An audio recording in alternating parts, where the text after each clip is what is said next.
Արհեստական բանականության հետ կապված կա մի լրացուցիչ գործոն, որը վերաբերվում է էներգետիկ համակարգին, որովհետև արհեստական բանականությունը եւ արհեստական բանականության կենտրոնները իրենք էլեկտրաէներգիայի սպառման խոշոր կենտրոններ են, այսինքն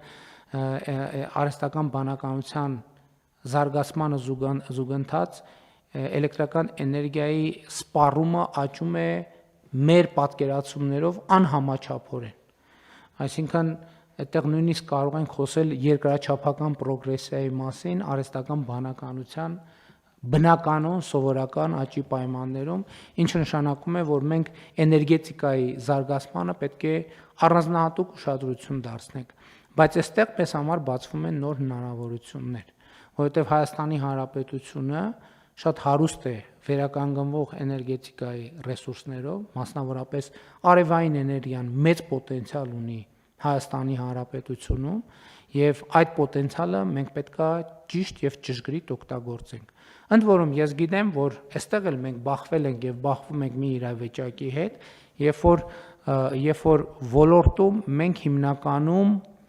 հիմնականում նոր իմացություն եւ գիտելիք ձեռք բերելու մեծ պահանջ ունենք, բայց այդ պահանջը բավարար չափով չի լրացվում իմ դիտարկմամբ եւ մենք չենք կարող եւ այս թեմային առաջիկայում մենք պետք է անդրադառնանք, չենք կարող ասել, գիտեք, ինչ հիմա մենք վերականգնվող էներգետիկայի զարգացումը պետք է դանդաղեցնենք կամ կանգնեցնենք, մինչեւ մենք կհասցնենք այդ գիտելիքի հետևից։ Սա բացարձակապես կարծում եմ անընդունելի է, ոչ պետք է մենք թողենք, որ վերականգնվող էներգետիկան զարգանա եւ մի բան էլ խթանենք վերականգնվող էներգետիկայի զարգացումը, որովհետեւ այստեղ խոսքը այդ թվում մեր էներգետիկ անվտանգության եւ անկախության մասին է եւ մենք պատմական շանս ենք ստացել այդ թվում էներգետիկ առումով լինել շատ ավելի ինքնաբավ, շատ ավելի անկախ եւ շատ ավելի ինքնիշխան։ Այս առումով ուզում եմ ընդգծել, որ դոկտրինում առանձնահատուկ նշանակություն ունի էներգետիկ վերափոխման օրակարգը, որը նախորդ իմ ասացի հետ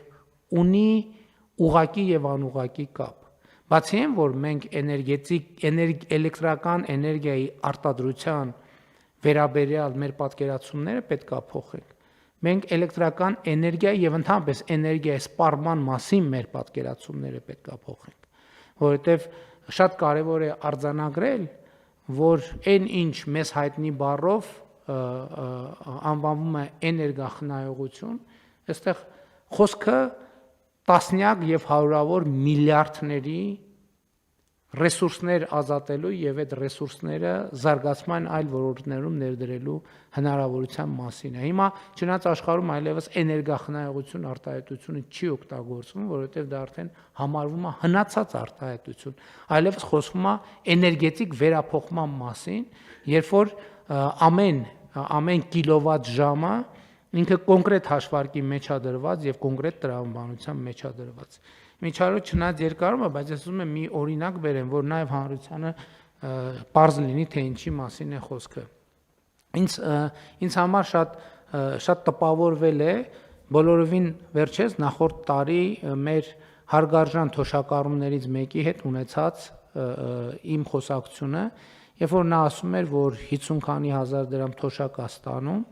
եւ այդ 50 քանի հազար թոշակից մոտավորապես 27-28 հազարը ծախսում է տունը տաքացնելու վրա, բայց արդյունքում տունը չի էլ տաքանում։ Եվ ինքը ասում էր, որ հիմա դու պետք է կառավարությունը թոշակը բարձրացնի, որպեսզի ինքը գոնե կարողանա տաքանալ։ Ես սկսեցի հետազոտել այդ իրավիճակը կոնկրետ հասցեով, կոնկրետ տնով։ Եվ ես արձանագրեցի ինձ համար, եթե մենք օրինակ վերցնենք եւ 20000 դրամով բարձրացնենք թոշակը, նույն քաղաքացին էլեկտրական էներգիայի վրա եւ տուն տաքացնելու վրա ծախսելու արդեն ոչ թե 27000 դրամ, այլ ծախսելու է 35000 դրամ, բայց տունը միևնույնն է չի տաքանալու, որովհետեւ այդ տանը կան բազմաթիվ խնդիրներ, սկսած պատուհաններից, վերջացրած դռներով եւ այլն, վերջացրած պատերով եւ այլն եւ այդպես շարունակ։ Եվ հետեւաբար մեր խնդիրը մենք սովորաբար ինչով ենք գնում, ասում ենք դե 27000 դրամը քիչ է տունը տաքացնելու համար, եկեք ծախսենք 35000 դրամ, բայց մեկը 35000 դրամով էլ տունը չի տաքանում, միևնույնն է, որովհետև տունը տաքացնելու համար մենք ընդհակառակը պետքա մեծ հաշվով փորձենք ծախսել ավելի քիչ, ասենք 18000 դրամ, եւ ներդրումներ անենք, որպեսզի տունը բնակարանը էներգետիկ առումով ամբողջությամբ վերափոխվի։ Սա ես այդ օրինակի թոշակառուի օրինակի վրա եմ բերում, ինչու, որովհետև ես հետո մեր գործընկերներին այդ խոսակցությունից հետո խնդրել եմ գնալ հետազոտել տունը, տալ եզրակացություն, թե ինչն է խնդիրը, ինչպես կարող ենք, եւ մեր եզրակացությունն էր, որ փողի ավելացմամբ, ուղղակի զուտ փողի ավելացմամբ մենք խնդիրը չենք լուծելու։ Մենք ընդհակառակը կարող ենք, եթե մենք անենք պատշաճ ներդրումներ, որը իհարկե այլ տրամաբանություն է ենթադրում, մենք ընդհակառակը էլեկտրական էներգիայի կամ տուն տաքացնելու վրա կծախսենք ավելի քիչ եւ կունենանք ավելի տաք եւ ավելի հարմարավետ բնակարան։ Եվ սա է էներգետիկ վերափոխման իմաստը, որը շատ բարդ թեմա է եւ այս թեման պլանավորելու եւ իրականացնելու համար շատ լուրջ հետազոտական, վերլուծական եւ ինտելեկտուալ աշխատանք է հարկավոր։